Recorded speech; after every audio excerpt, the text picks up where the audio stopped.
We are turning now to the latest on the government shutdown and the looming deadline to fund federal food assistance programs, including SNAP. Nearly 42 million Americans currently rely on SNAP benefits. Here in Rhode Island, more than 140,000 people rely on the benefits. And in Massachusetts, more than 1 million residents will be affected.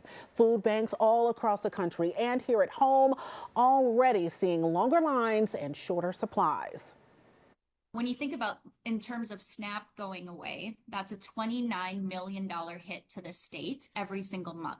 So that's $1 million a day that's not coming in SNAP benefits. And there is no way that we can food bank our way out of it.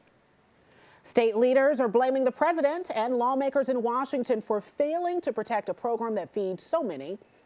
President Trump has chosen to stop all SNAP benefits to Americans starting next week. Leadership is a choice. And sadly, President Trump has chosen to take away food. Governor Maura Healey announced Thursday that another $4 million will go to the Mass Emergency Food Assistance Program, doubling its November budget. The program uses that money to support hundreds of food banks across the Commonwealth, which are now expecting a massive surge from the million Bay Staters impacted by the freeze. Meanwhile, overnight, President Trump called on Republicans in Congress to take action and change the rules in the Senate to reopen the government with a simple majority vote instead of the 60 votes currently needed. The president posting online, quote, "It is now time for the Republicans to play their Trump card and go for what is called the nuclear option. Get rid of the filibuster and get rid of it now."